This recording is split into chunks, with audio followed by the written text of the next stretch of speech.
1 second. Okay. Thank you. All right. Good evening, everybody. My name, some of you can repeat this whole thing along with me. We've heard it so many times. My name is Leah LaRue. I'm with the Department of City Planning, and I'm joined tonight by my amazing team, the most amazing group of professionals at Atlanta City Hall. Very proud to have with me tonight Samantha Terry, our NPU Registrar and Program Manager for Education and Training Initiatives. Hey, everybody.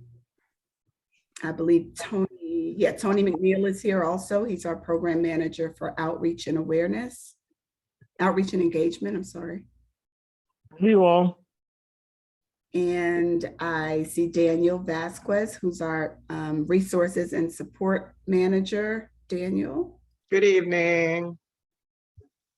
I saw Nicole. That's right, Nicole. I can't remember who all is here. I'm sorry. Nicole Jenkins, who also works on our Resources and Support team. And was anybody else here from our team, y'all? Is that it? Okay. I made it. Pardon? Oh, Kip. Hey, Kip. Hello. Hey, Kip. Kip is also on our Resource and Support team as well. All right. Thank you, guys. So as I mentioned, we're in the Department of City Planning. I want to welcome all of you to CL, that's our Community Leadership Track 1006, which is election integrity. And welcome. I'm sorry, I am just not feeling great. So please bear with my brain if I get scatterbrained tonight. But I'm glad that you're all here. We're going to breeze through this information. If you have questions, we'll get to a Q&A at some point and entertain any questions that you may have and hopefully provide you with some really good answers. I would ask, okay, so I'm going to go over our classroom rules real briefly. Please keep your microphones muted at all times. That helps us, of course, cut back on feedback and any background noise that would disrupt others from hearing everything very clearly. Use reactions if you feel so moved to clap or give a thumbs up. You can grab a pen and paper at this point if you have not taken this class before and you'd like to record some notes and some information. This is a good time to grab a pen and some paper.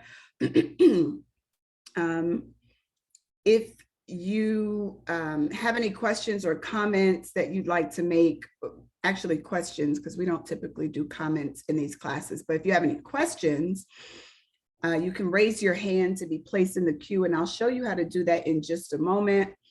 But if you do have questions, please remember this is our golden rule. Please keep all questions brief and relevant to course content. That means please do not preface questions with subjective commentary and opinion-related commentary. We are here to learn about how to conduct elections that have integrity, that are fair, that are transparent. And we do like to avoid any sort of sensitive discussion around politics and other things that can feel a little sticky. So if it isn't relevant to course content, please do hold that question. We will put some contact information in the chat, and you can send us any questions that you have that are not particularly relevant to course content, but you still want an answer. We are happy to answer those questions via email or phone call. You can reach out to us separately and apart from this class. And I believe I will show you, maybe. All right, there you go. How to raise your hand. At the bottom of your screen, you should see a button that says reactions. If you click on that button, you will see a pop-up that says raise hand.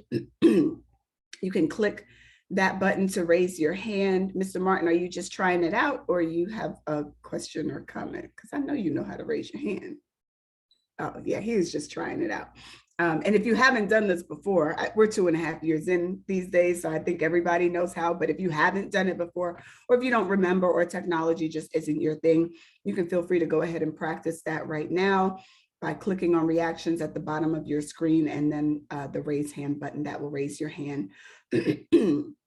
I would also point out that we are, and I've been saying this since the beginning of our virtual courses, we are at the mercy of technology. And so if for any reason I lose my connection, or the connection gets funny, if it gets bad, someone from our team will let me know. But if I lose the connection, I will definitely ask for your patience while I try to get back in. And in the meantime, Tony from our team will pick up and continue on with the course content.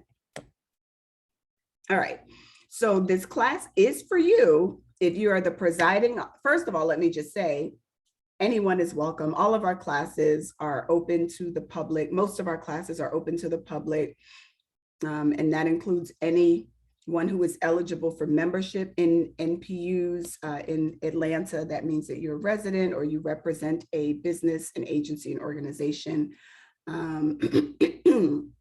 or you work for the city of Atlanta, which of course is separate from NPU residents. But if you work for the city of Atlanta, you are also eligible to take any of our NPU University courses. This class in particular will be beneficial for you if you're the presiding officer of an NPU or neighborhood association, if you are the member or chairperson of an elections or nominating committee, or the voting member of an NPU or neighborhood association, and you are anticipating a contentious or challenging election this fall. You had a contentious or challenging election last year. You want more information on how to conduct elections virtually, or you want more information on best practices for ensuring that your elections are fair, transparent, and inclusive. If any of those describe you, you may benefit from this class, particularly if you have not taken it before. We have not changed the course information this year from last year.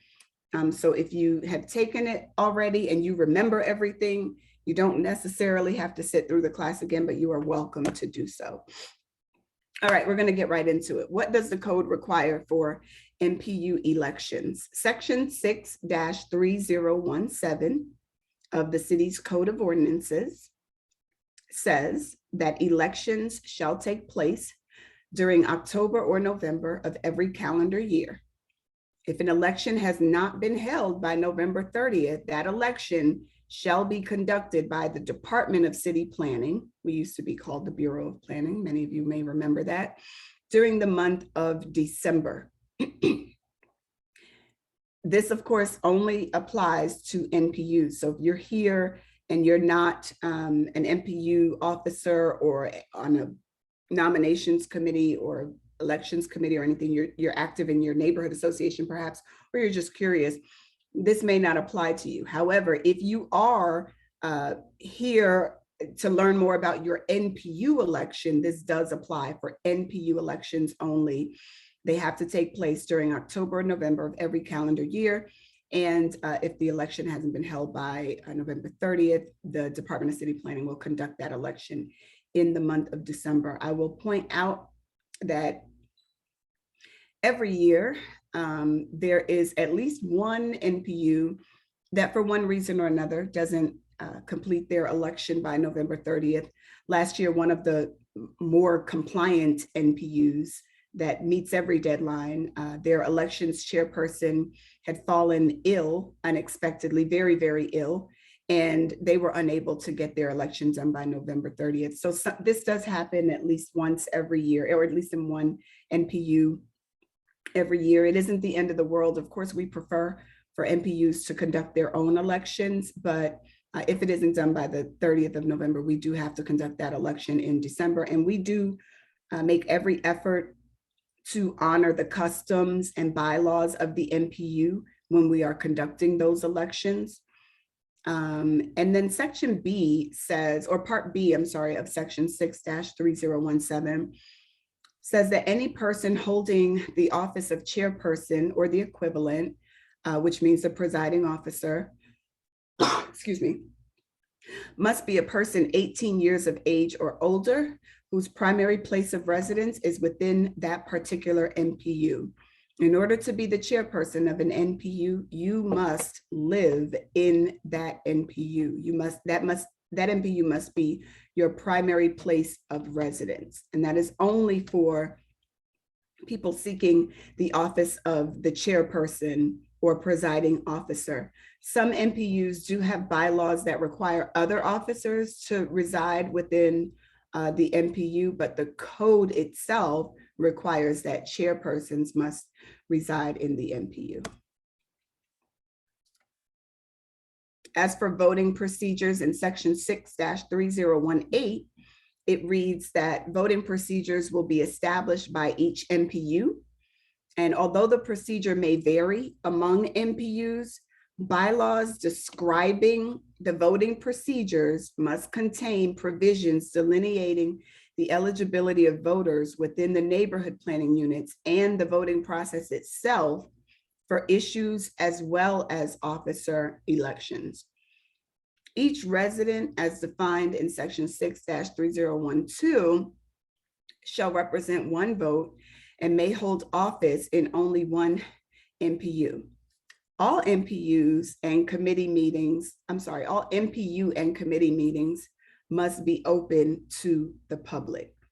That means the meeting where you have your election has to be open to the public. I have seen situations where, actually I've been asked, I haven't actually seen it happen, but I have been asked by an NPU, can we do our election in private? Like, can we clear the room basically and make sure the only people who are in the room are the people who can vote in the election? The answer to that question is no.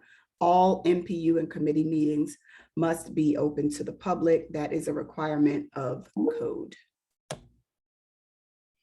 All right, so let's talk a little bit about, actually, before I move on to the next section, I don't mind taking. Pardon me, Leah, we have a question by Mr. Dandy. Yes, ma'am. I was just about to call on that. Thank you. Thank you. Just a question, and I'm just assuming from the previous, the 2 slides over, that with the elections being held annually, then I guess the term for each office is 1 year as well. Is that right? Oh, yes. The term is 1 year. That is correct. Officer. Are there any limitations or anything like that as well? Not in the code. That depends on the bylaws. I mean, I'm sorry.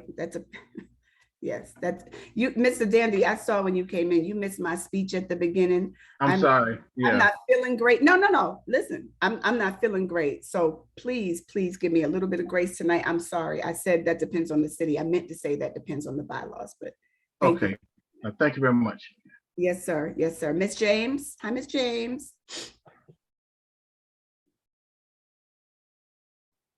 Hi, Miss LaRue. Hope you feel better. I was trying to, can you hear me? Yes, ma'am. Okay. I was trying to tune in, and you had already started your speech, as you say, and I missed the part. Did you say that the elections have to be held in October or November, or they have from October through November? I mean, can you just repeat that? The code reads, excuse me. The code reads that elections shall take place during October or November of every calendar year. Okay, thank you so much. Yes, ma'am. All right, any other questions on those couple of slides that we shared thus far? All righty.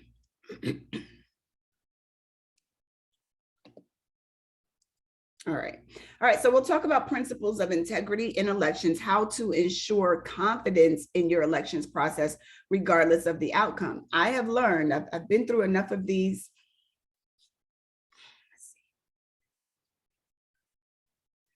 I've been through 100 elections, 100 NPU elections thus far. Had to do the math real quickly, but I have learned that I think the greatest lesson that I've learned in all of these elections is that even if people don't get the outcome that they want, They are okay as long as they trust the process, as long as they know that the process was fair, that the process was transparent, that the process was inclusive, then they're okay. You know, people will be a little disappointed, of course, if their person doesn't win or if they don't win. But as long as they know that the process was fair, typically things are okay. So we're going to talk a little bit about what you can do to make sure that you've got integrity in your elections. Number one, and this is adapted from governing.com, 5 principles of integrity in your elections, or in election administration, I'm sorry. Independence. This is important. And I do want to point out for any of you that are either new to this class, new to these classes, or new to NPU elections, I want to point out that this part of the class is not codified. The first part we talked about, these were items that are in the Code of Ordinances and are therefore required by the City of Atlanta. This next part is just, not just, but these are recommendations that we make based on experience and based on some research and best practices. These are recommendations for maintaining integrity in your elections. So number one is independence. Your candidates and your election administrators or committee members should not be intermingled. You want to avoid conflicts of interest, deal making, or conversations that can't be held openly.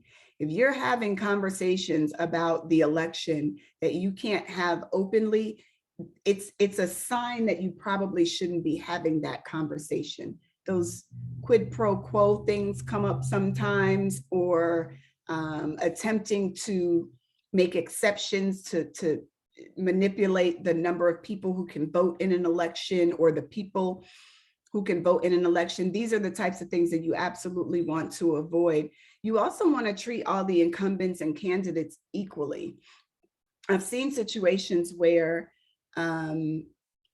candidates will be given 30 seconds to introduce themselves at a meeting, but the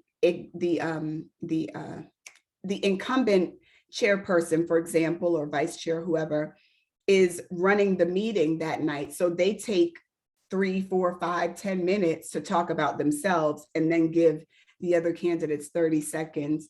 You want to make sure that all the incumbents and the candidates are treated equally. And of course, your elections committee representatives should be independent from incumbents. That means that the people that are serving on your nominations committee or your elections committee should ideally not be incumbents, people that are currently serving that role and planning to run again for that role. You don't want those folks on your elections committee. I do want to point out, and bear with me, I may reiterate this a few times just because I don't want to cause confusion within the NPUs. These are not rules, these are not laws, these are suggestions, these are best practices. It is our perspective based on our experience that the incumbents and other candidates should not be on the elections committee, but we do have NPUs where that is not the case. And in some of those NPUs, things work just fine. There are no disgruntled members. There are no, I've seen incumbent chairpersons actually run the election, which we don't recommend that any candidate for any seat manages the election. However, it doesn't violate code. It doesn't even violate Robert's Rules of Order. And it's just something that we don't recommend, but we have seen it happen. We've seen it happen successfully, meaning that no one was disgruntled when it was over. No one filed any complaints or felt disenfranchised or anything. So it can happen. It just isn't the recommendation. All right, number 2 is transparency. Candidates, this is a quote, candidates and voters have a right to know how an elections office conducts its business. All election business should be transparent, whether it is ballot design or the procuring of voting systems. Oversight boards should be subject to open meeting rules, along with requirements for bipartisan representation. I'm going to talk about that for a second. And once the polls close, where possible, the counting process should be live streamed or just done openly and out in the open and visibly and transparently. Not, you don't want people going in a back room somewhere to count ballots and then coming back out and announcing the ballots. And then I've seen situations where, and I think I'll cover that at some point in this presentation, I've seen situations where ballots were completed in pencil and people didn't have confidence in the process because they felt like it could have been erased or was erased.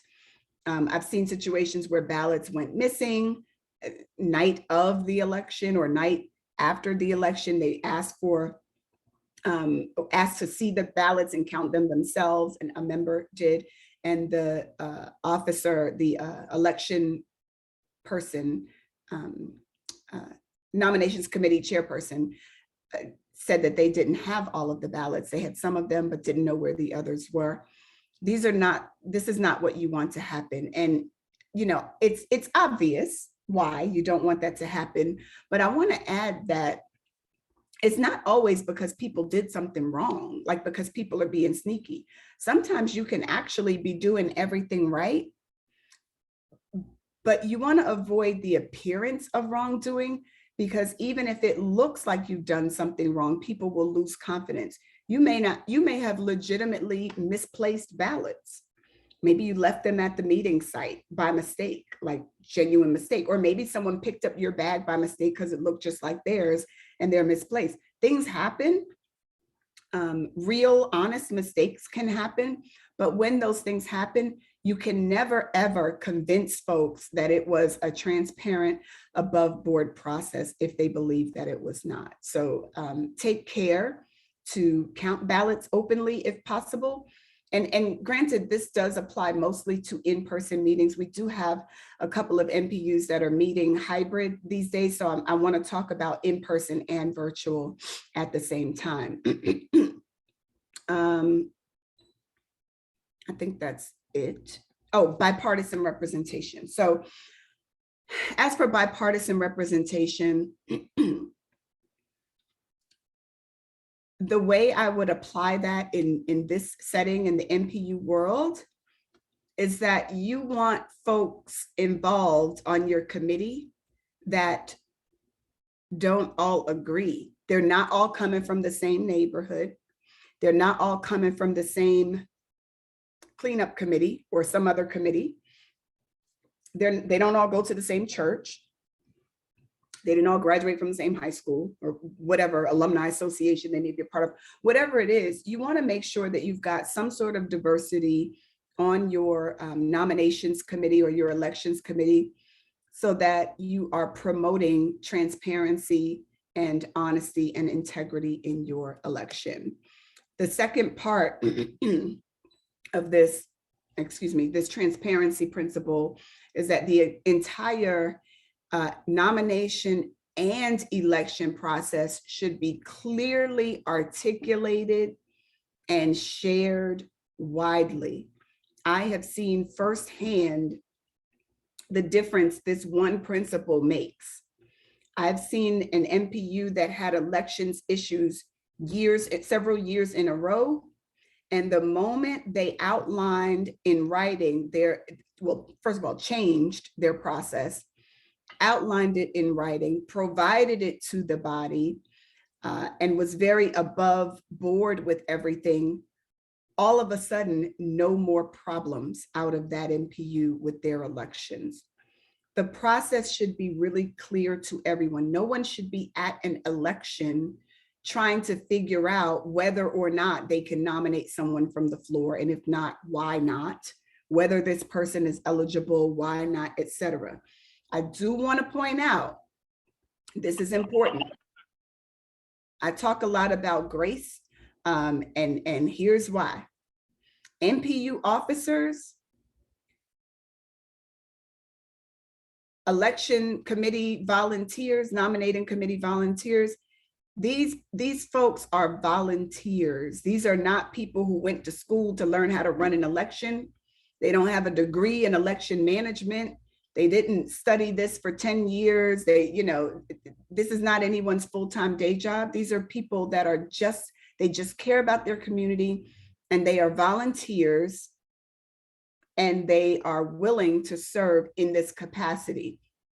I said that because a lot of times, these topics are very sensitive, and people do get really upset when things don't go right, and they should. It's understandable. But I want you to give some grace to the folks that are doing the work, because sometimes people just genuinely don't know better, or they don't realize the impact of not communicating the process in advance. And in many cases, people have been doing it for 10, 15, 20 years this way without problem.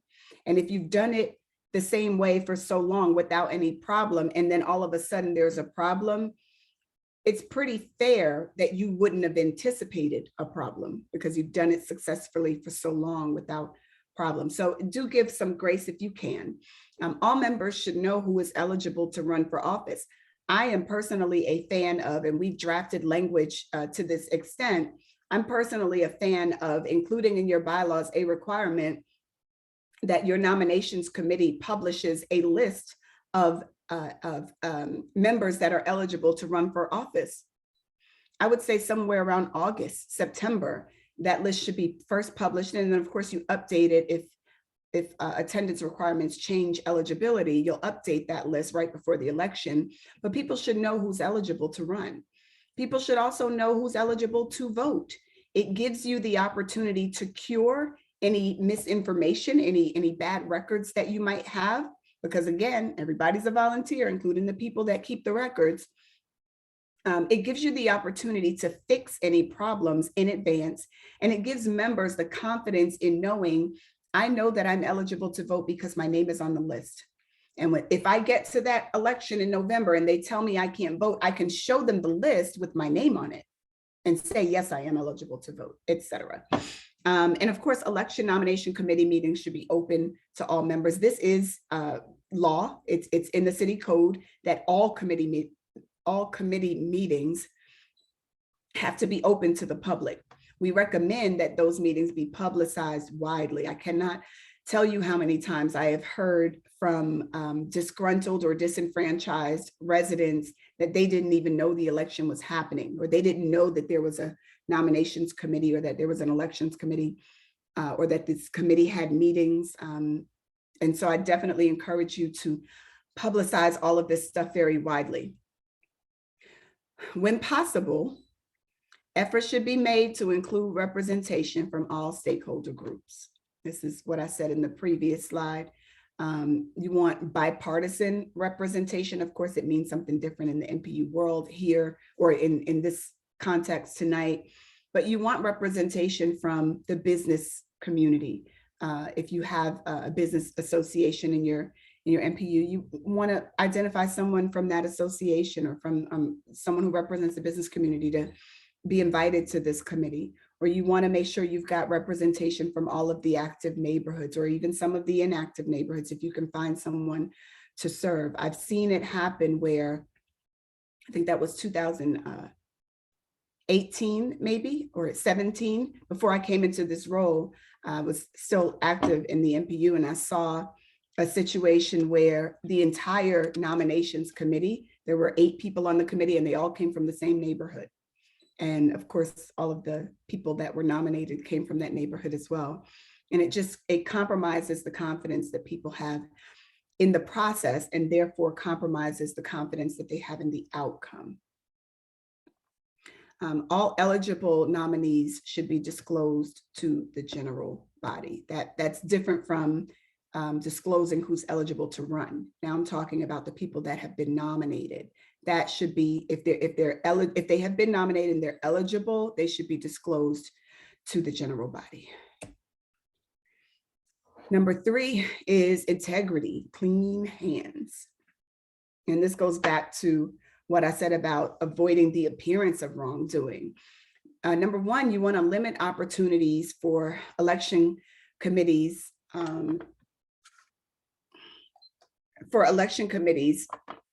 to act with unchecked discretion. That's a typo, it shouldn't say and. You want to limit opportunities for election committees to act with unchecked discretion. That means they need to be accountable to the body. Every committee of the NPU and neighborhood associations as well should be accountable to the body. You want your candidates or their designees, candidates or their designees should not be included in decision-making processes or discussions about nominations or elections. I know that there are NPUs that do that very differently, and if it works, or as they say, if it ain't broke, don't fix it. If it works for your NPU, please carry on. But if you've had problems in this area, this is probably one of the troubleshooting places. You should make sure that your elections committee isn't filled with people that are candidates for office or that are going to be candidates for office.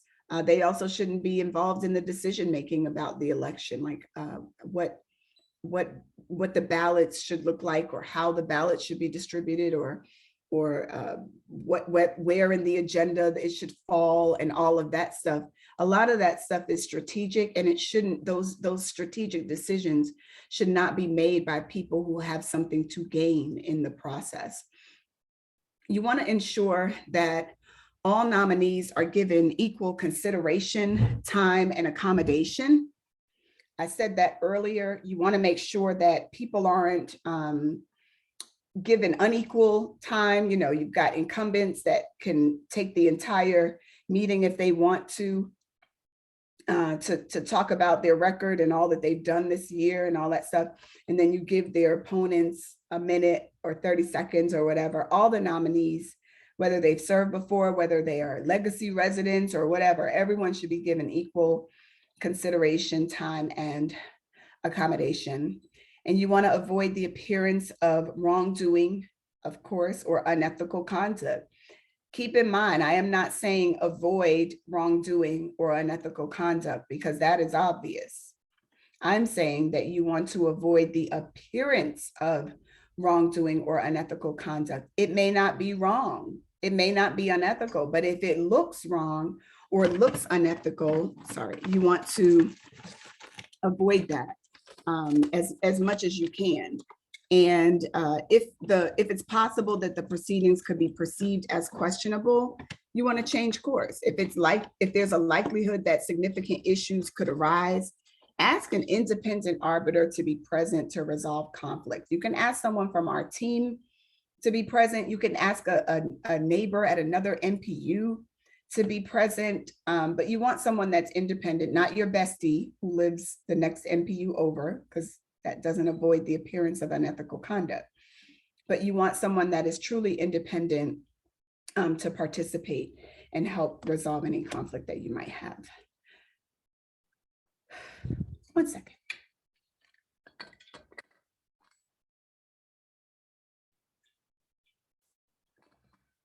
Thank you.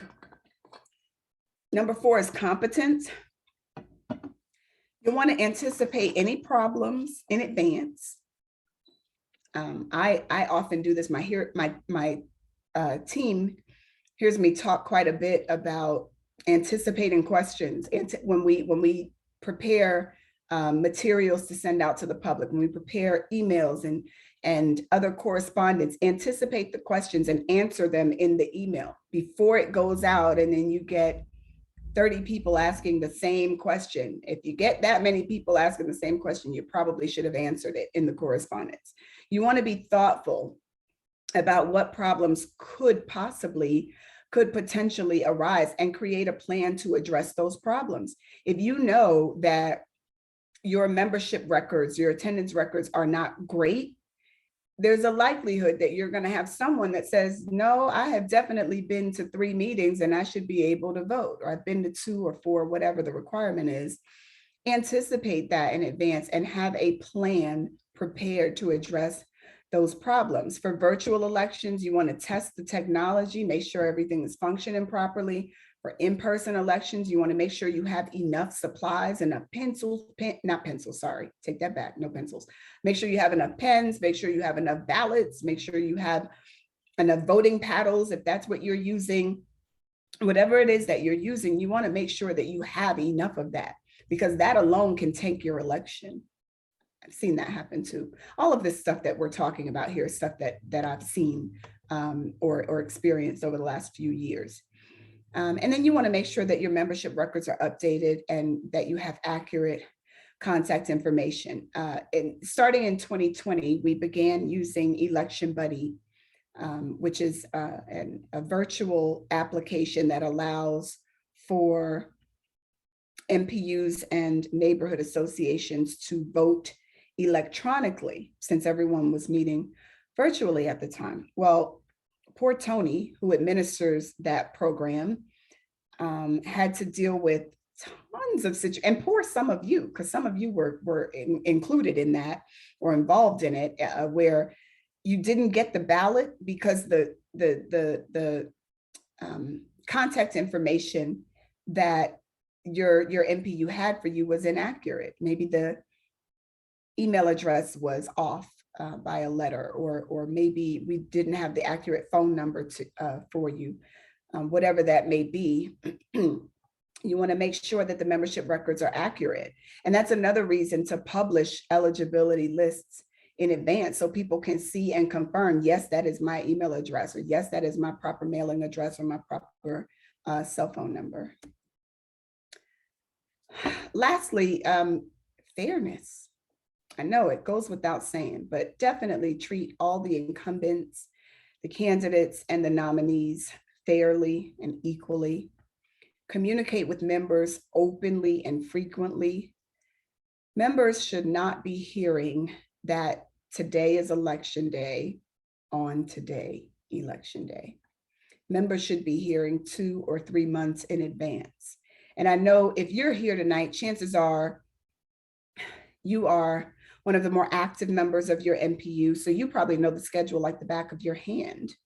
You already know that. And it's another thing I talk to my team about too, keeping in mind that everybody doesn't know what you know. You go to a venue, you've been there a million times, so you know exactly what meeting room to go to and how to get there. If other folks are there for the first time, they may not know that you have to go through these doors and not those doors, or that you have to make a left down the hallway, even though the sign says make a right. They may not know these things. Likewise, you've been active in these NPUs for some time, some of you, and you already know that elections happen every October in your NPU, or every November in your NPU, or that the bylaws are the first draft is read aloud in July, or you know this schedule. That doesn't mean that everyone knows the schedule.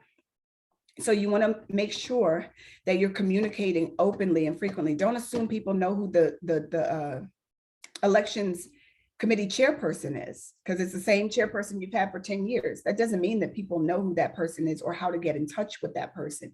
Make sure that all of this stuff is outlined openly and frequently to the general body.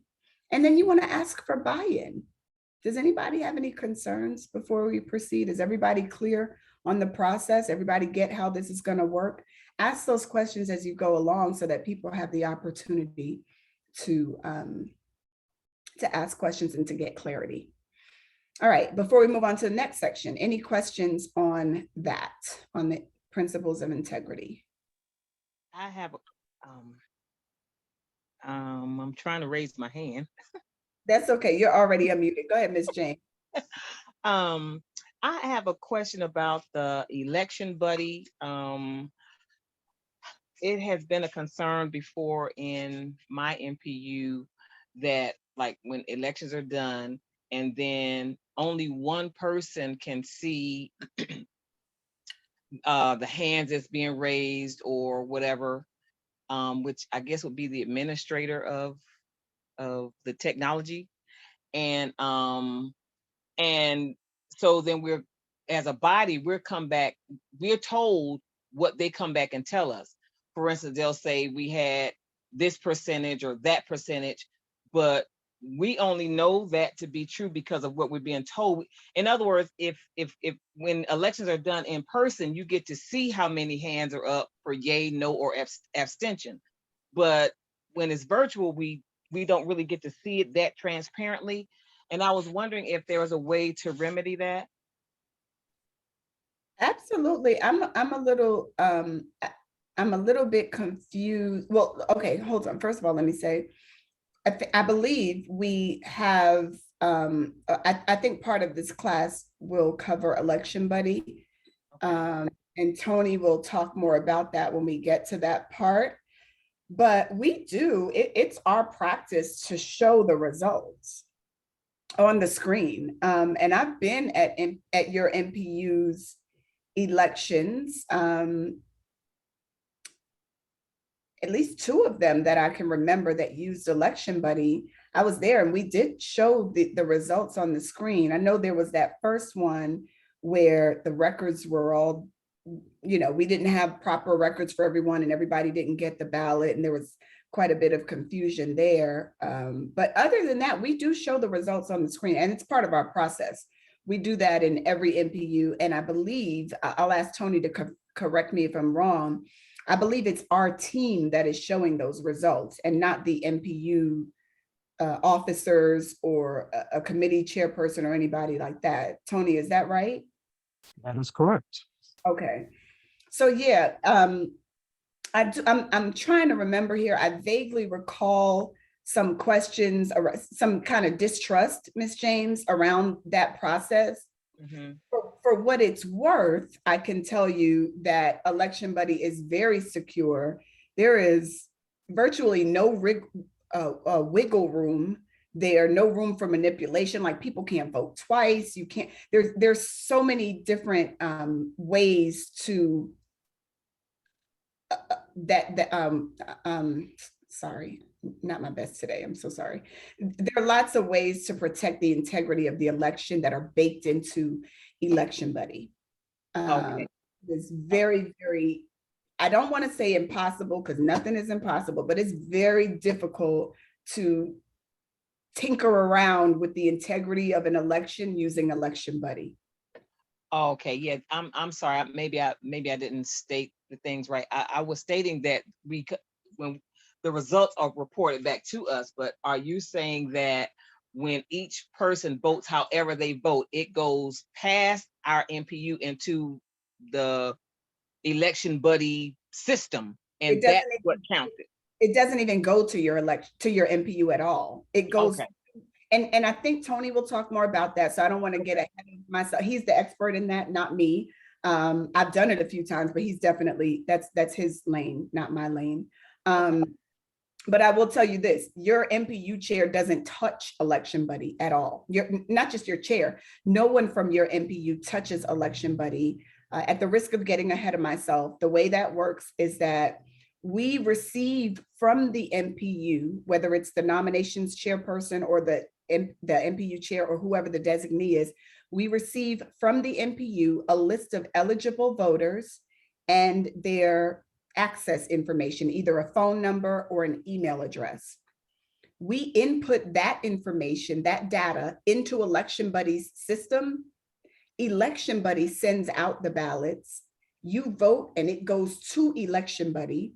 We meaning the city, then logs into Election Buddy to view the results. You cannot manipulate the results in any way. There's nothing that I could do if I wanted to, nothing I could do to change the results, nothing Tony or anybody else could do to change the results. We then share the screen via Zoom or whatever the meeting tool is. We share the screen so that the voters and members of the NPU can see the results themselves. I will also point out, and this has happened, I will also point out that platform is also subject to open records. So if you wanted, if for any reason you didn't trust the outcome and you said, I want to see who voted, or I want to see who they sent a ballot to, you can send us an email and say, I would like to see the list of people who voted in this election, and we will send that to you. We have done that. In fact, I believe last year, if I remember correctly, there was an NPU that, definitely remember that correctly. Last year, there was an NPU that wanted to see who got the ballots, who voted in the ballots and all that stuff. And we send that over immediately. Thank you very much. Yes, ma'am. It's a very secure process, very secure. I stand behind that. We've been using it 3 years in a row. No, sorry, 2 years, 2020, 2021. Yeah, 2 years, my apologies. 2 years we've used it. Is that right, Tony? 2 years? Yes, that's correct. 2 years. I'm so off tonight, but yeah, 2 years we've used it. the only problems that we've had, and again, I don't want to take up time here, I'll let Tony do that, but the only problems we've had thus far has been with that first year not getting accurate information, and people are still learning how important it is to give us good email addresses and how important it is to make sure every digit of the phone number is correct and all of that. But once we got past that first year hurdle, everything has been great. I see that there are, I thought I saw another hand raised, no? Ms. Walker. Ms. Walker and Mother Moore. Thank you, Samantha. Good evening, everyone. Ms. LaRue, thank you for the information you gave about the election buddy. It was very helpful. I am in the NPU with Ms. James, and I don't want to presume what she was asking, but part of what I believe what she was speaking about has to do with the Zoom polling. The Zoom, when we use the Zoom I see. polling, it gives percentages, and I think that may be what she's referring to. And I'm not a Zoom expert, so I don't know how to even begin to answer her question, but that's the Zoom polling that we use that gives the percentage during elections and not the election buddy. So that's a Zoom issue, I believe, when it gives the percentages.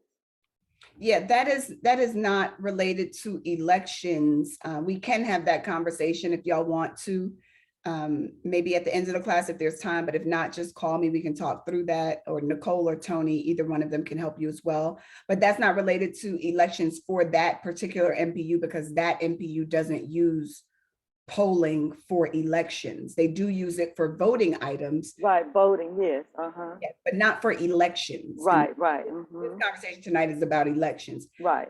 That said, I'll take just a second to say, we also encourage and recommend using polls for voting for several reasons, but that is another conversation, and we can talk offline. All right, thank you. Yes, ma'am. Good to see you, Ms. Walker. Mother Moore? Yes, good evening, everyone. Thank you, Sister LaRue. Will you all service election buddy for the neighborhood association? I believe so, but I'm gonna let Tony answer that. And I think it's on a first come, first serve based on capacity. Tony, is that right? Yes, that is correct. We will do neighborhood associations only if it's not conflicting with another NPU that is having an election that night, and that we have the resources and staff to be able to staff your election for that event. Thank you, Tony. So the message that I got from that is that if your NPU or your neighborhood association would like to use Election Buddy, your best bet is to jump on it quickly so that you're first in line for that night, whatever that night is. We have a lot of neighborhood associations and NPUs that use our resources, and we don't pick and choose. We make any resources that we have access to, we make it available to everyone, and whoever gets in there first gets it. We do prioritize NPUs, of course, because the city's business can't move forward without the NPUs conducting their business, but we do make our resources available first come, first serve. All right, any other questions or?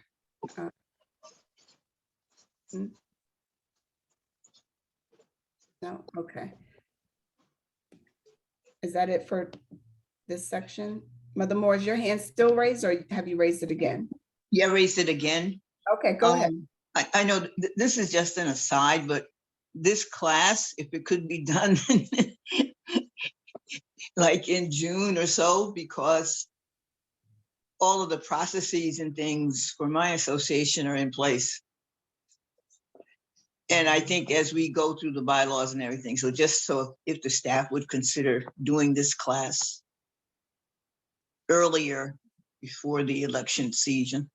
Yeah, so we are actually really late this year. I don't remember when we did it last year, but end of August is definitely not the standard for this class. I will say this though, from, is it June, y'all? June or July on, we are on roller skates. Everything just happens very, very quickly in our department, in our world, in our team, very quickly between June, July, and the end of the year. A lot of stuff happens, a lot of classes, we got bylaws, and I will tell you, and pardon me, because I'm going a little off script here, but our team, our very small but capable team, is responsible for reviewing every word of every NPU bylaws every year. They're due in September 30th. We usually don't get them until September 30th. We don't get them early from almost no NPUs send us their bylaws early so we could get a head start. We get them all, basically all in at one time. And we then have to review all of those bylaws at the same time that we're preparing for elections, at the same time we're preparing for our neighborhood registration process, preparing for the chair's orientation, preparing for all these other things that we have end of year. So it is a lot. That said, I hope Samantha jotted that down and can look at the calendar for next year and see if we can do it a little bit earlier. Thanks, Sam. See if we could do it a little bit earlier next year. I know it won't be the end of August though, because that's not our standard. I don't know what happened with the calendar, but I think we're later than usual. All right, I'm going to move on. I don't see any other hands. So in this section, we'll talk a little bit about learning from our mistakes. And these are, like most of the stuff I've covered tonight, these are all from the True Story files. Candidate for office appoints the election committee members and conducts the election. Raise your hand if you can tell me what could go wrong there, or what is the problem with a candidate for office appointing the elections committee members and conducting the election. Ms. Toll, it looks like Ms. Toll was the first one to raise her hand. Rose? Hey, that sounds like a partisan issue that would be an opportunity for the appearance of wrongdoing, right? Absolutely. People do not have confidence in the process, or people could possibly not have confidence in the process. Excellent, thank you. Mother Moore, I saw your hand pop up. Did you have anything different to say, or were you going to say that same thing? Yeah, I was gonna say all five of the principles are violated in that. Very true, all five. Thank you. All right, number two, get ready to raise your hands. During an election, a candidate is told that neighborhood officers cannot serve as NPU officers. That candidate's nomination is withdrawn. So to set this up, Samantha is the treasurer of her neighborhood association, and she wants to run for vice chair of the NPU. But the elections committee person tells her, you can't serve as an NPU officer because you're the treasurer of your neighborhood association. Therefore, Samantha withdraws her nomination, says, okay, I won't run. I don't want to cause any problems. I just won't run. Well, after the election, it is determined that this is actually not indicated in the bylaws. What could have been done differently there? Anybody want to raise your hand and talk a little bit about what could have been done differently there? How we could have avoided that?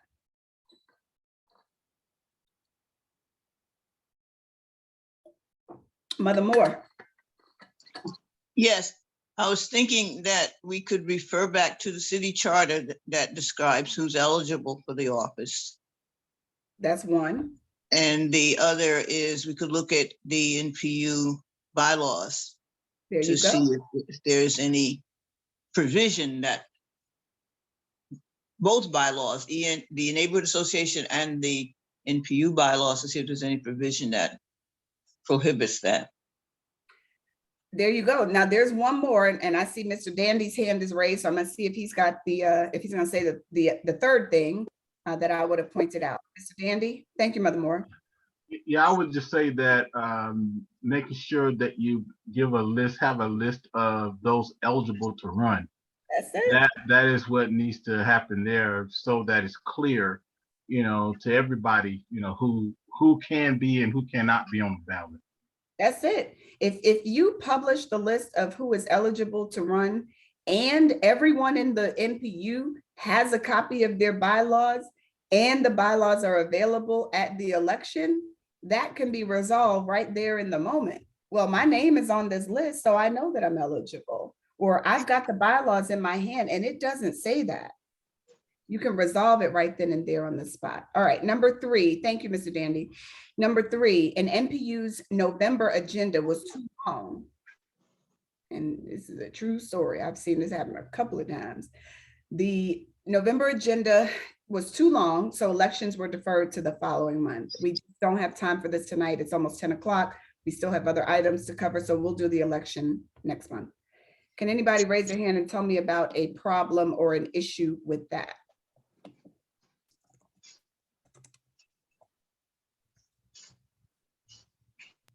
Ms. Walker? Well, the problem is, according to code, if you don't hold your election by November 30th, the city department has to conduct the election in December. Somebody give Ms. Walker a gold star. Yes. That's it. You don't, the NPUs don't get to defer their elections unless they do so knowing that it means that the Department of City Planning has to then conduct your election. All right, during the election, it's discovered that there are no, thank you, Ms. Walker, there are no eligible, willing, or present candidates for certain officer positions. Again, these are all from the True Story files. During the election, it is discovered that there are no eligible, willing, or present candidates for certain officer positions. What happened there, y'all? Anybody want to raise their hand and answer that question?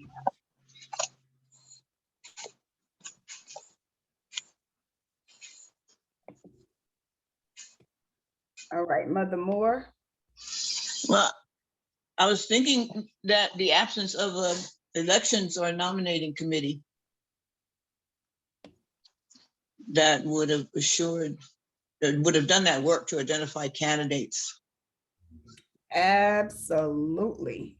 You absolutely have to have a nominations committee, an elections committee, or some kind of whatever you want to call it committee to do the work in advance to ensure that you've got candidates. I've seen, and I've seen this happen more than once, but in one such instance where this occurred, the bylaws, the bylaws, I think at that time, I might get the details a little wrong because it was a while ago, but I think the bylaws required that in order to be eligible to run for office, you had to have attended 6 meetings. And they had like 5 or 6 officer positions, but they didn't have 5 or 6 people who had attended 6 meetings and were present that night and were willing to run. So you've got people that have attended 6 meetings that are there, but they may not be willing, or you may have had people that were willing but weren't there, weren't nominated. You have to make sure in advance that you're going to have people who are eligible, willing, and present to run for these offices, unless your bylaws say that they don't have to be present. Obviously, that is an exception. But you want to handle that in advance. You want to make sure in advance that you've taken care of that and that you know. You also want to make sure your bylaws are compatible with the practice of your NPU. If people don't show up, you don't want to have a 6 meeting eligibility requirement, attendance requirement, if people aren't coming to 6 meetings. All right, number 5, thank you, Mother Moore. Number 5, a member is not listed on the eligibility list and is not allowed to vote. After the election, it was determined that he was eligible to vote. Don't everybody raise your hands at once, because I know everybody should know the answer to this one. What went wrong? What could have been done differently?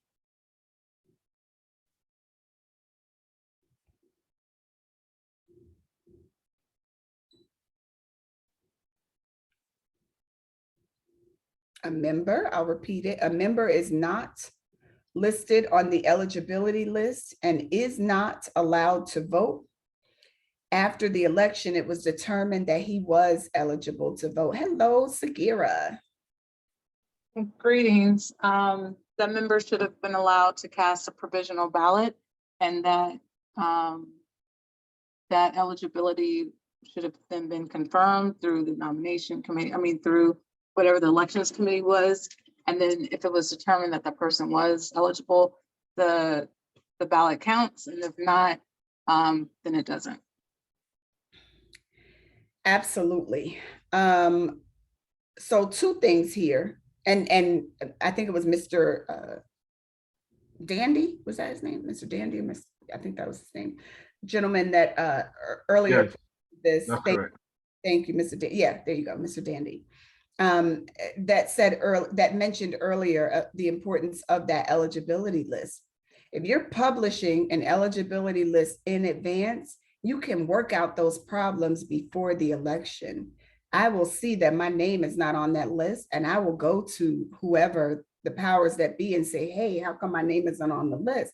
It gives you the opportunity to explain to me why it's not on the list, because maybe I misunderstood. Maybe I thought I had to be at 4 meetings, but I really need to be at 6. Or maybe I thought that because I showed my ID last year, I didn't have to show it again this year, but the bylaws require I have to show it again this year. Whatever it is, it gives me the opportunity to know why I'm not eligible, or to cure my eligibility if I really am supposed to be eligible, but I'm not on your list. However, as Ms. Jones pointed out, if a member is not listed on that list and you're in the election, the recommendation from us to you is to allow that person to vote provisionally.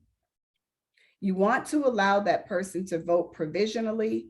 You can mark their name, record their vote, and if it is determined after the fact, I remember in 2020, there was one election that, OMG, it must have taken 2 hours because people who should have been on the list weren't, and they literally stopped right then and there to research attendance records and see whether the person had been to, like literally looking from January to February to March and counting each attendance, each person's attendance to see if they were actually eligible to vote.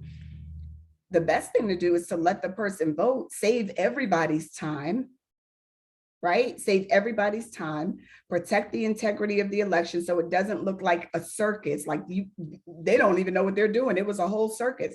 No, just play it cool. We'll take your ballot provisionally. We'll talk about this after the meeting, or we'll look into it after the meeting.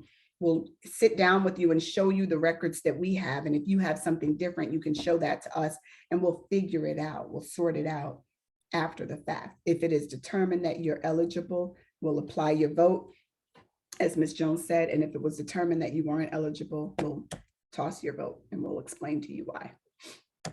All right. I would also just like to add that, that also points to record keeping that need to be addressed as well, because obviously the record's not being kept up, at least kept up accurate regularly, if you will. If somebody's name is not on the list and it should be, kind of thing. So.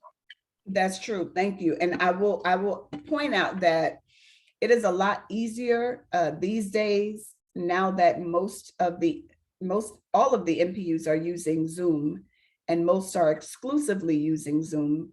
It has made it easier in most ways to manage attendance and to keep those records.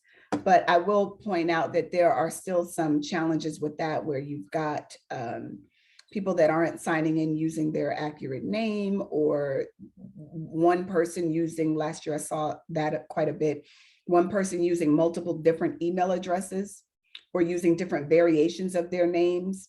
And if we're helping with eligibility, we have no idea who VMO is.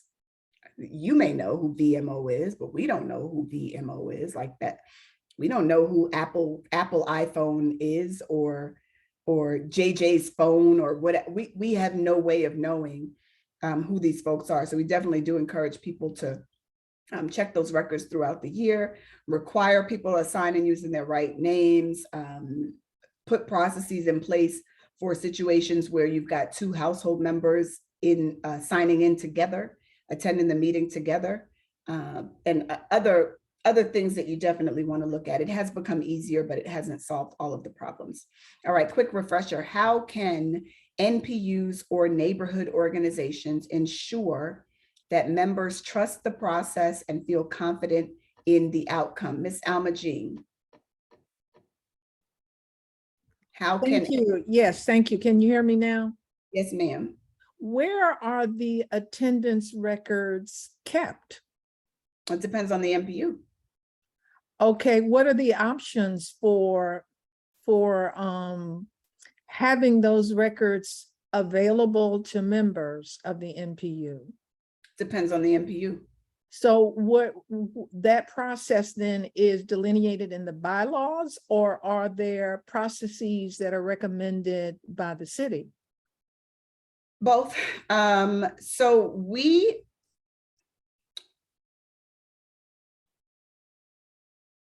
is Daniel still on here tonight? Because I'm about to go back to pre-pandemic and say that pre-pandemic, we collected all of the, no, we still do. Okay, I'm sorry. I had a brain freeze for just a moment. We do still collect attendance records. I think. You collect them electronically? Wait, hold on, Miss Billingsley. Hold on just a moment. All right.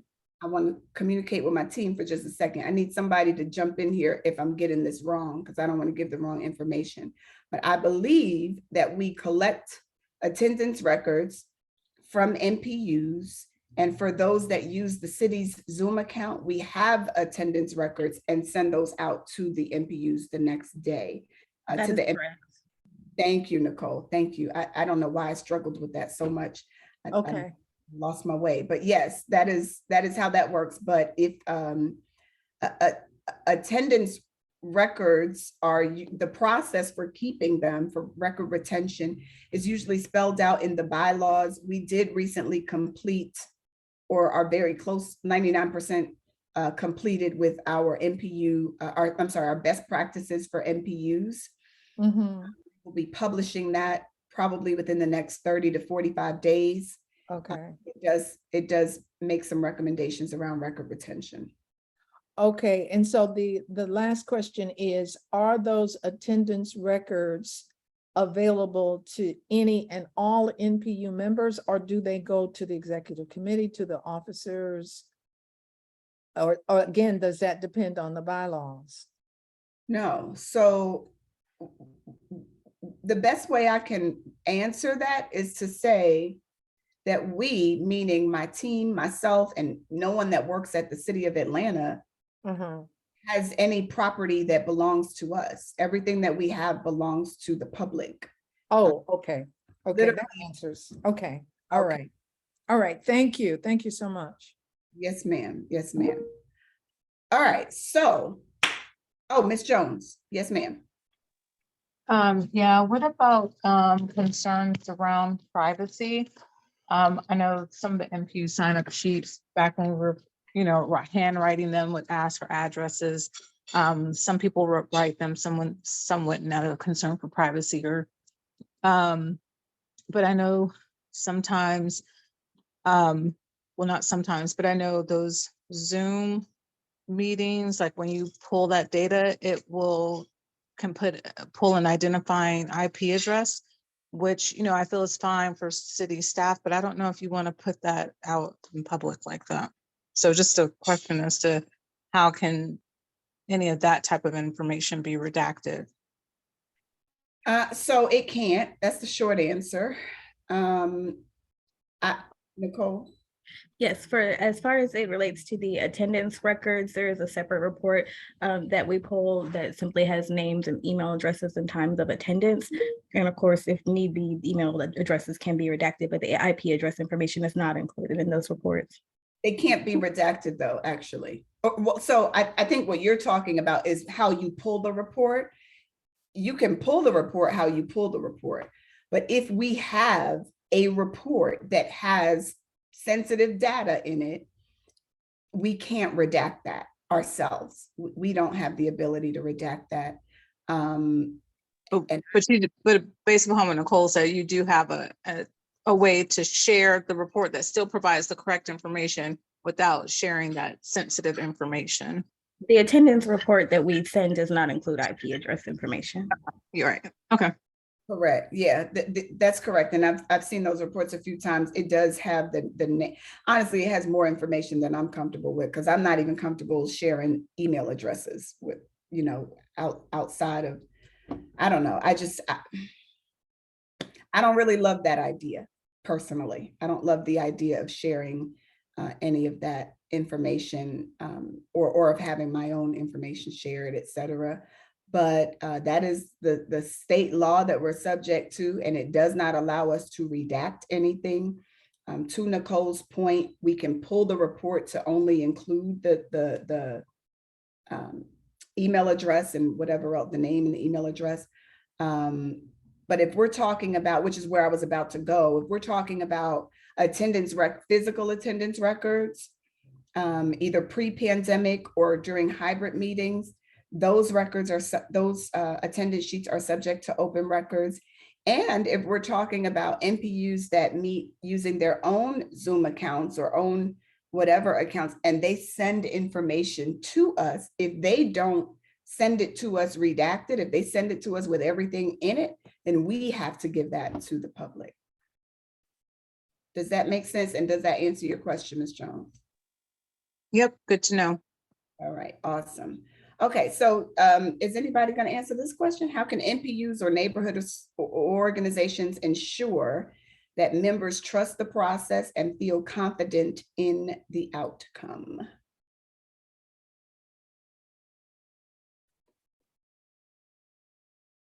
All right, okay, I was about to call on somebody because I didn't see any hands. I was going to call somebody randomly. Ms. Alma Jean.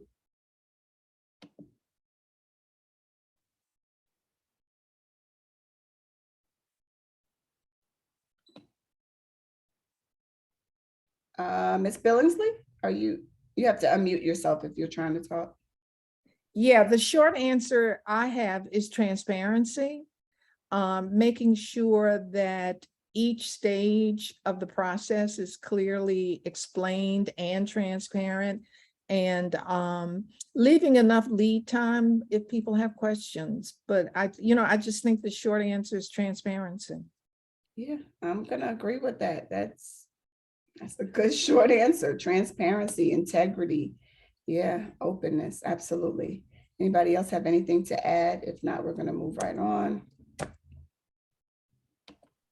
I would just say that it's all 5 of the suggestions that were offered here. Utilizing all 5 of those, adding those to your process is what will probably give everybody confidence regardless of the outcome, which is I can't remember all 5. I know independence, transparency is a couple of them.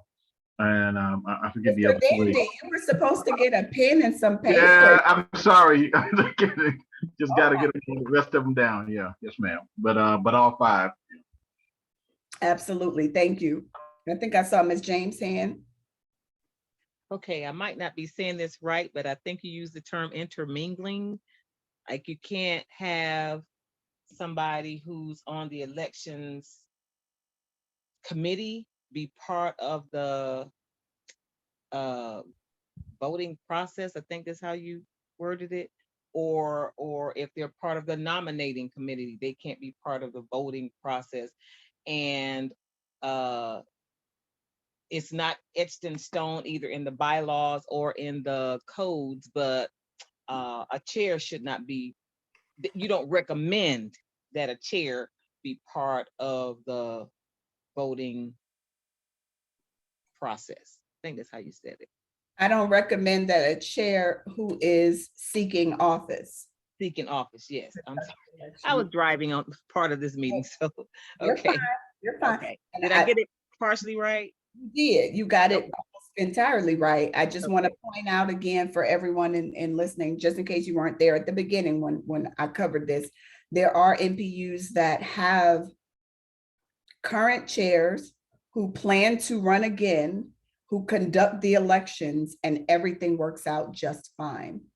In those cases, they are not common, but when they occur, it is usually in an NPU that has a great deal of confidence and trust already in the body, in the processes, in the bylaws, in the officers. And so there's a little bit more room to do such a thing. If you are in an NPU or a neighborhood association where you've got some high conflict or some brewing conflict, or a history of conflict, or some anticipated conflict, you don't want to do that. You want to dot every single I and cross every single T. All right. As I mentioned, no one size fits all. Some NPUs do things differently and it works just fine. And if you tried that in another NPU, all Hades would break loose. It just depends on the NPU, but you should know the culture of your NPU and of course the bylaws. I'm gonna run through this fairly quickly, but stop me if you have questions. I need staff helping out here. Could somebody lower Ms. James' hand, please? All right, number one, identify a person or committee to handle all things elections and ensure that there is buy-in from the body. It does not make sense to appoint somebody over the nominations or elections committee when no one in the NPU trusts that person. It just doesn't make sense to do that. You want buy-in. If you do that, you're starting off at a disadvantage, even if that person has integrity, even if that person is honest and would never, ever, ever deceive the public or the members. If the people don't trust that person, you're automatically starting off with a disadvantage. They're going into this expecting there to be funny business. Number two, incumbents seeking re-election should not participate in the process or engage with the elections committee. They should not be directing any of the work that the elections committee is doing, telling them when to meet, where to meet, who to put on the committee, who to nominate, who to call to get to be a candidate, how to check eligibility, none of that stuff. Let the committee do the committee's work. And if you're seeking election or re-election, don't even engage with those folks on that committee. Number three, you want to meet publicly and announce all the meetings. The meet publicly part is a requirement. That is not an option. It is not a recommendation. It is a requirement. The elections committee or nominations committee is required by city code to meet publicly. I know that that's my third time saying it, but every year there's someone that doesn't get it. So I want to say it again, and I may say it one more time before we're done here. Just bear with me. And make sure you announce all of these meetings. Some NPUs do this so well. There are some that just do it so well, and it just makes my heart so happy. And then there are others where I'm like, I go to this NPU every single month, and I've never heard y'all announce any sort of committee meeting. So I'm shocked to learn that there are active committees that meet, because if I wanted to participate in this committee, if I lived in that NPU and wanted to participate in this committee, I wouldn't even know when or where to join the meeting. So make sure you're meeting publicly and announcing all of those meetings. Number four, you want to publicize all the eligible voters and eligible candidates. Number five, you want to ensure that the body feels confident with the process. Check in and say, is everybody good with that? Does everybody understand what we're doing? Does anybody have any concerns? Anybody have any questions? Number six, you want to go the extra mile to create a nominations process that is open, that is transparent, that is fair, and that is equal for all the candidates and the nominees. We do have language that we've proposed before, that we've offered before to NPUs. I'd have to take a second look to see if it would work well in neighborhood associations, but it was written for NPUs and you could certainly use it as a template and change it up to fit your organization.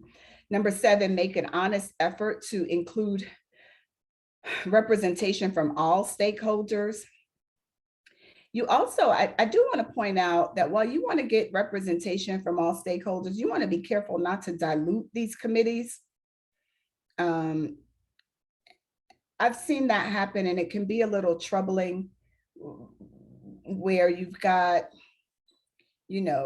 representation from all the neighborhoods, or representation from the business community and the faith community and the residential community, et cetera. But you've got way more of one group than of another, so that it's still diluted. And you could say, well, we got somebody from every neighborhood, but you've got 10 people from one neighborhood. You want to make an honest effort. It doesn't mean that you're going to get representation from every neighborhood every time, or from every stakeholder group every time, but be able to say that you made an honest effort to do that.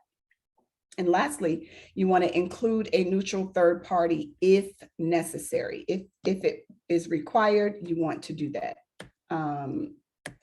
Okay.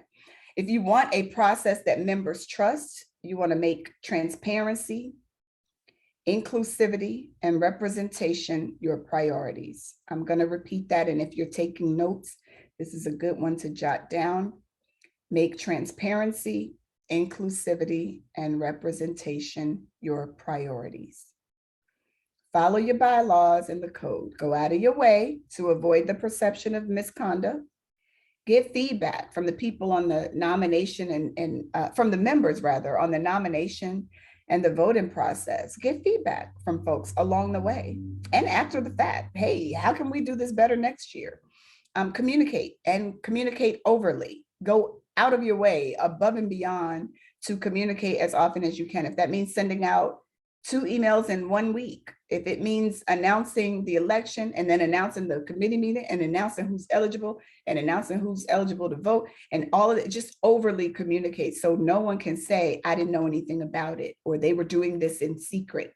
If they say they were doing this in secret, you'll be able to pull out a list of emails and other things that you did in order to get the word out. And of course, if you anticipate a problem, you'll want to invite a neutral party.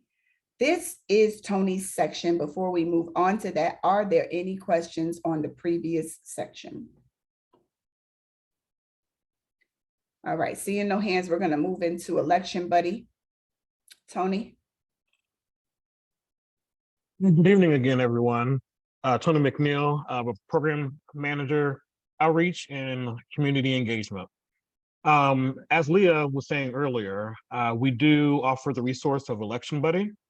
Election Buddy, we have researched and we've used it for the last couple of years, and it is a very secure process for holding your elections. And we, as the NPU team, actually conduct your elections for you, or conduct at least the election buddy part of your elections for that night. How the process goes, we provide it for on a first come, first served basis, as Ms. LaRue said, to the NPUs, and then we will trickle down to the neighborhood associations if needed, and if we are available to do it for that organization. How the process works is that you let us, first of all, you come to this meeting. You're required to come to this meeting in order to use the resource, or if you had another engagement, then just reach out to us and talk to us, and we'll figure something out for you. But come to this meeting first. You will let us know. You can let me know. My email address is mmcneil@atlantaga.gov, and my phone number is 404-546-6232. Just let me know, and we'll put you on our list, first come, first serve. Like I said, we will contact, or you will have your nominating committee chair contact us. We will walk them through the process, where we will ask for good records, as Ms. LaRue mentioned earlier, good voting records. You will send us, hopefully, both emails and text phone numbers. We will put those along with your candidate and your list of candidates. We'll put all of that in the Election Buddy system. We will then turn around and do a test run with you via Election Buddy. We will show you every name and number that is in the system. We'll send you your list back. You will confirm that. Again, we ask you to publicize that list to your NPU or neighborhood organization. Then that night we will come and host your election for you, or the Election Buddy part of it. We will present the results on the screen after the election has ended. And then we will send you the results, via email afterwards. So it'll be all out in front. It'll be all out in front of your audience, in front of your general body. That way we can stay transparent and everyone will be able to see it happen in action. And I think that is all that I have, unless there are any questions.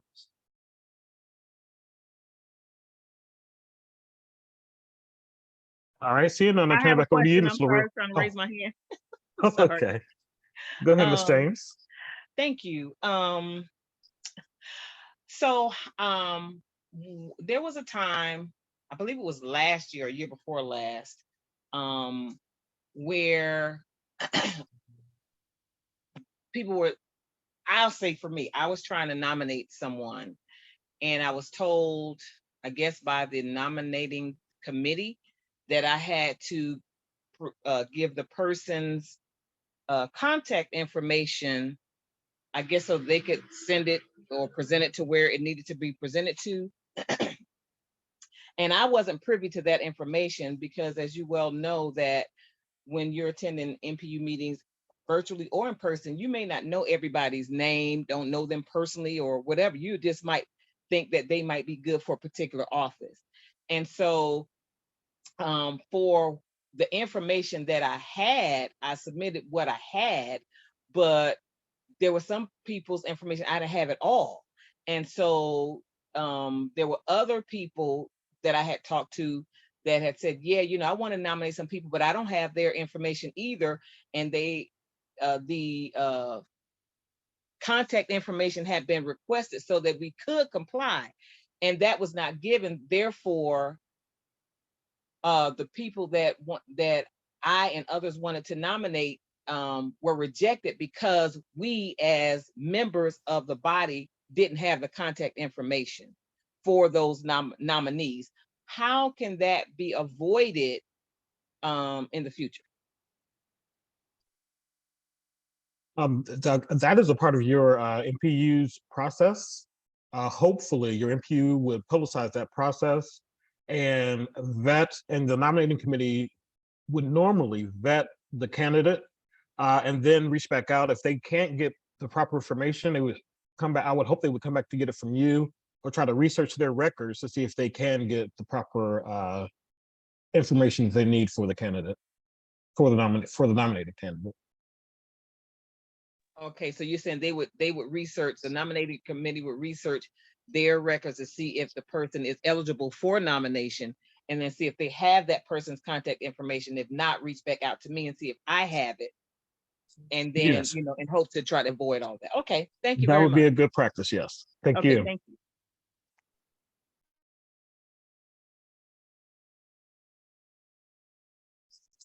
All right, Mr. I'm Martin, gonna say- go ahead, ask your question. Okay, my connection is terrible, so if you lose me, that's just technology. But my question is sort of technology related and not all that election buddy specific. But we, as you know, are transitioning to hybrid meetings, which means that we're going to need to have an election that involves people who are both physically present, who in years gone by would have been raising hands, as well as people who are virtually present. And I didn't know what sort of plans, schemes, technology was available to integrate that.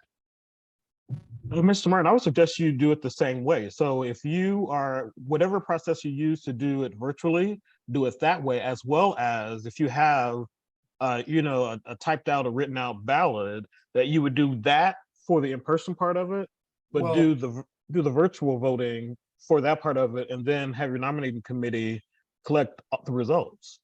Well, we have no nominating committee, and we have a caucus process. And the caucus process lend itself very well to the virtual format because we could caucus in breakout rooms. Okay. But I don't know how to create a breakout room and have people who are both virtually present and physically present in that room at the same time. The only thing that I would be able to suggest is that, and everybody would need to, the people in the audience would probably need to log on their phones go on mute, go to the breakout room, and then come back out in person is the only way that I would be able to figure that out. So all That would be the my people who suggestion. are physically present would need to also be virtually present. Yes. For that part of the meeting, yes, that was going to be my recommendation also. Yeah. I was trying to process what you were saying, but I don't really see, I mean, unless you're going incredibly high tech and having an iPad at each caucus station. I've been to your election before. I would definitely just have your folks pull out a cell phone, log on that way, join their caucus. You could also do it by speakerphone. You know, if you want to keep it really, really simple, you could do it by speaker, because I've been there, and your caucuses are fairly straightforward, and they're not lengthy. Like, it was over before I knew it was happening, before I understood. Yeah, I mean, our issues tend to be not two people competing because they both want the office, as like 10 people pressuring one person to volunteer for the office. Yep, I saw it. And that doesn't lend itself as well to having people who aren't able to communicate readily. Mhm. Yeah, that's a really complex one. I don't know of any. I'll give it some more thought, but I can't think of a recommendation better than what Tony just suggested. Okay. On that, yeah. Thank you, Mr. Martin. All right, Leah, back to you. All right, any other questions, y'all? Because if not, we're turning this back to Samantha, not to me. Any other questions from anybody else? Thank you so much, Tony. No? Okay, awesome. Thank you all so much for being here. Totally appreciate that. I hope that we've answered all your questions. I hope that you've learned a lot. If we have not answered all of your questions, someone is going to drop somebody's contact info, or is it on the slide, Sam? I don't know. Listen, y'all, I can't hit end meeting fast enough. For the election information, Tony's going to put his information in the chat. If you all have any questions about Election Buddy, that information will be in the chat. But any other questions, you can always contact me. Okay, awesome. Thank you, Sam. So we'll put some contact in the contact info in the chat. And if you have questions, you can reach out to us and we'll do our best to answer those questions. If you need some support with your election, those of you that have worked with us, you know that our team is just always thrilled to help in any way we can. We will bend over backwards for you and help you if we are able to do so. And I just want to, before Samantha closes us out, I'm going to give my little closing greeting. Thank you for being here. And above all, thank you for your patience with me. If you've been to these classes, you know that I'm usually on top of my game. Today, I'm feeling a little below my game. But thank you for your patience and offering to bring me soup and all. I appreciate that so much. I do. Thank you, guys. Sam, it's on you. Do you want me to pull up the Please. slides? Yeah, got it. Okay, everyone. So if you are able to see the chat, I've actually dropped in the chat the survey, the evaluation that we would love for you all to complete. As you know, we would like to make NPU University better and better each year, but we need your help for that. So the link for the survey is actually in the chat, but you're also going to receive an email with that link, as well as a link to register for our next courses, which I'm going to talk about right now.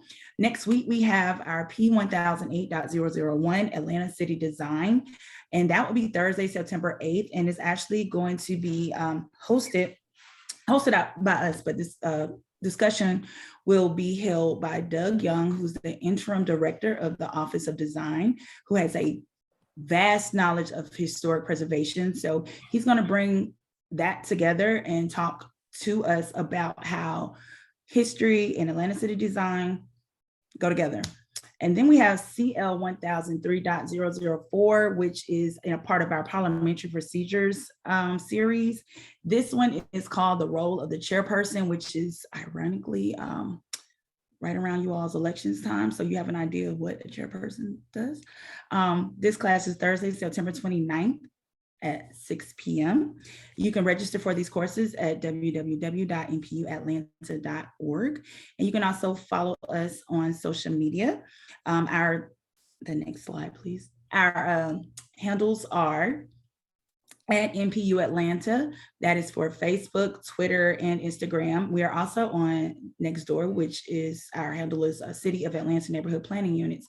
And I see Ms. Causey, I'm sorry, you have your hand raised? I was going to wait for you to go over the classes, but I did have one quick question. I'm hoping about 2 years ago, pre-pandemic, you had a really, really interesting class. It was the one where you kind of did a little role play and you were able to do site design, engineering, and you had these teams. And I had a medical emergency and wasn't able to be there for my team, but I mean, they still did everything.